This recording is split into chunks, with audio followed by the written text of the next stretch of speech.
I'm Bob Domine, and I have one question for you. Who among us has not caught himself daydreaming, sometimes rather fantastically? And who among us has not been caught daydreaming? In The Secret Life of Walter Mitty, which first appeared in The New Yorker in March of 1939, James Thurber shows us how the daydreams of a meek, mild-mannered, some would say henpecked, man from rural Connecticut had the power to transform him into the giant among men, the legend, the hero he could only, kind of dream of being. And now The Secret Life of Walter Mitty by James Thurber.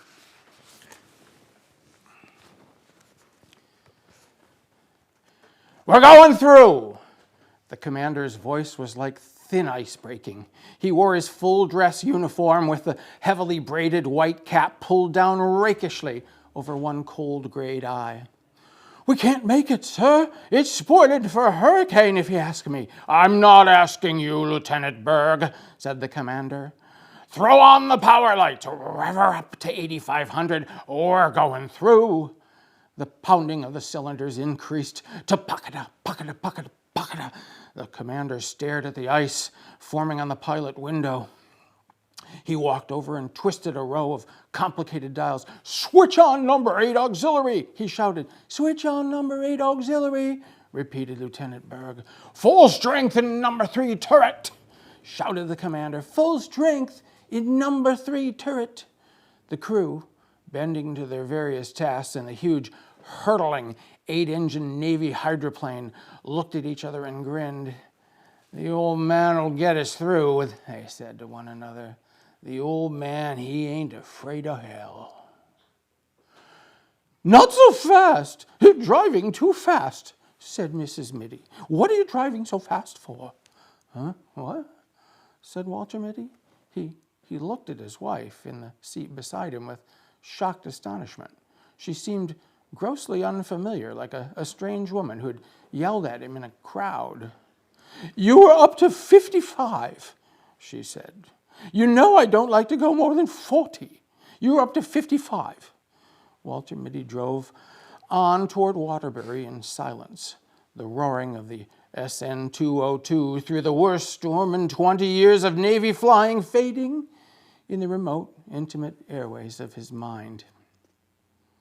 You're tensed up again, said Mrs. Mitty. It's one of your days. I wish you'd let Dr. Renshaw look you over. Walter Mitty stopped the car in front of the building where his wife went in to have her hair done. Remember to get those overshoes while I'm having my hair done, she said. I don't need overshoes, said Mitty. She put her mirror back into her bag. We've been all through that, she said, getting out of the car. You're not a young man any longer. He raced the engine a little. Why don't you wear your gloves? Have you lost your gloves? Walter Mitty reached in a pocket and brought out the gloves. He put them on, but after she had turned and gone into the building and he'd driven on to a red light, he took them off again. Pick it up, brother, snapped the cop as the light changed, and Mitty hastily pulled on the gloves and lurched ahead. He drove around the streets aimlessly for a time, and then he drove past the hospital on his way to the parking lot.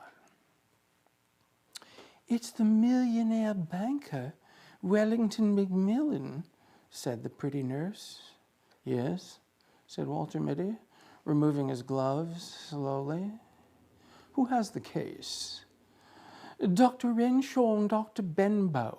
But there are two specialists here, Dr. Remington from New York and Mr. Pritchard Mitford from London. He flew over.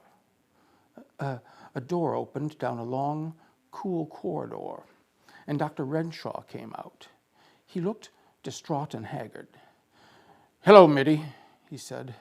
We're having the devil's own time with McMillan, the millionaire banker and close personal friend of Roosevelt. Ostrosis of the ductal tract. Wish you'd take a look at him. I'm glad to, said Mitty. In the operating room, there were whispered introductions. Dr. Remington, Dr. Mitty. Mr. Pritchard Mitford, Dr. Mitty. I've read your book on streptococcus, said Pritchard Mitford, shaking hands. A brilliant performance, sir. Thank you, said Walter Mitty. Didn't know you were in the States, Mitty, grumbled Remington. Coals to Newcastle, bringing Mitford and me here for this tertiary? Well, you're very kind, said Mitty. A huge, complicated machine connected to the operating table with many tubes and wires began at this moment to go pocketa, pocketa, pocketa, pocketa. The new anesthetizer is giving away, shouted an intern. There's no one in the East who knows how to fix it. Quiet, man, said Mitty. In a low, cool voice, he sprang to the machine, which was now going pocketa, pocketa, quip, pocketa, pocketa, quip. He began fingering delicately a row of glistening dials. Give me a fountain pen, he snapped. Someone handed him a fountain pen.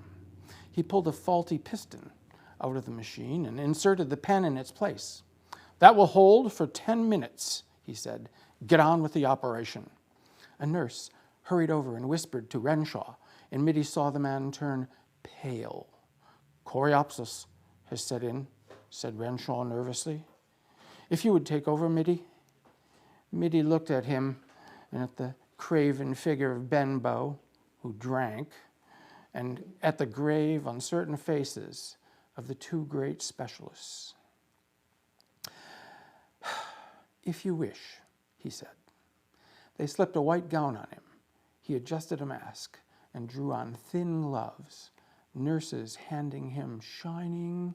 Back it up, Mac! Look out for that Buick! Walter Mitty jammed on the brakes.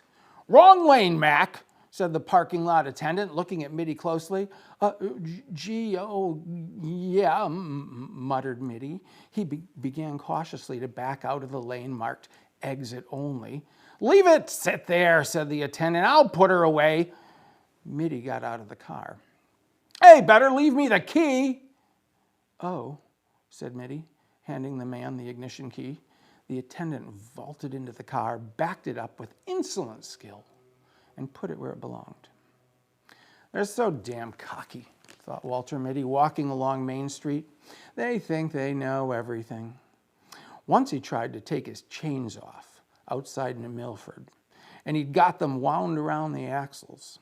A man had to come out in a wrecking car and unwind them, a young, grinning garageman.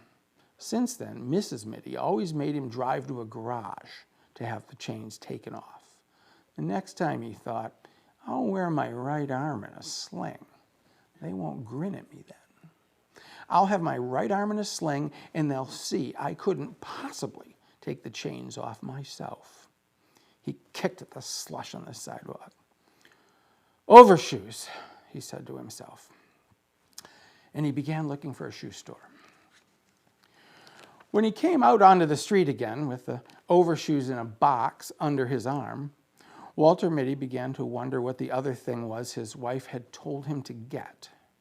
She had told him twice before they set out from their house for Waterbury. In a way, he hated these weekly trips to town. He was always getting something wrong. Kleenex, he thought. Squibs. Razor blades.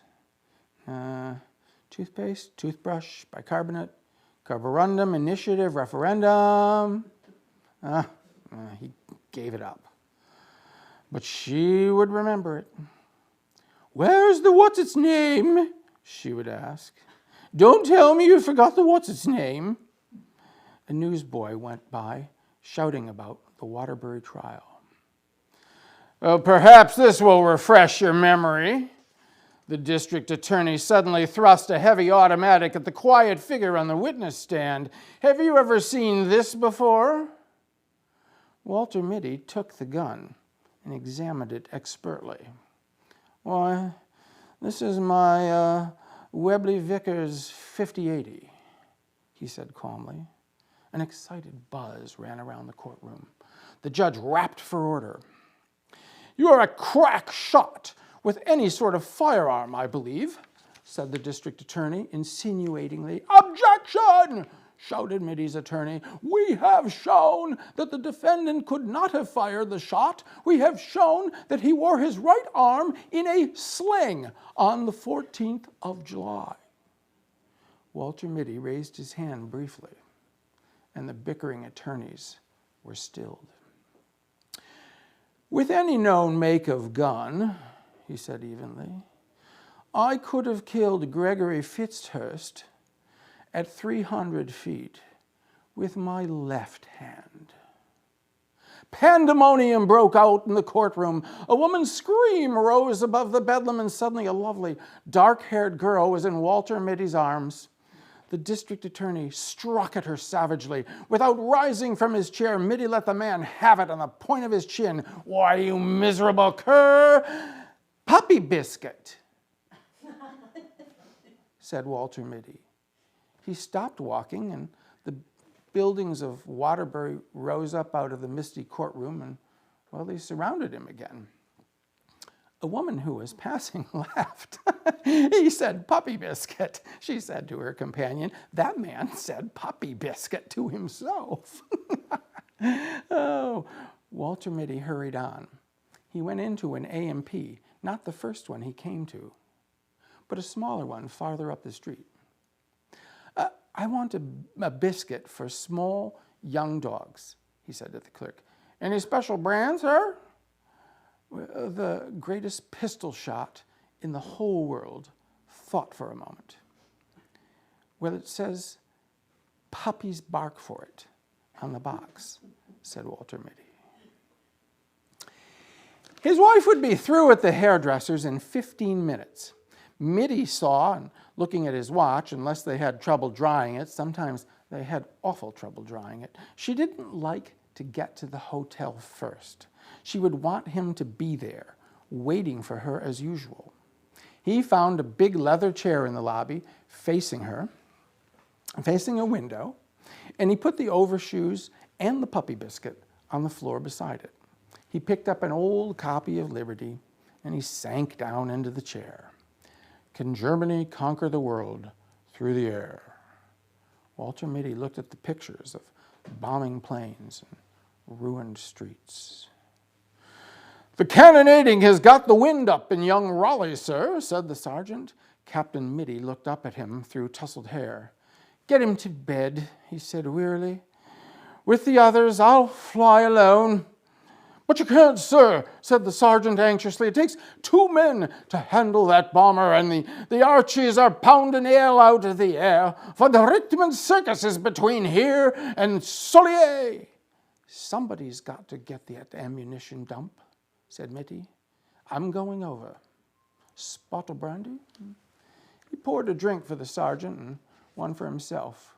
War thundered and whined around the dugout and battered at the door. There was a rending of wood and splinters flew through the room.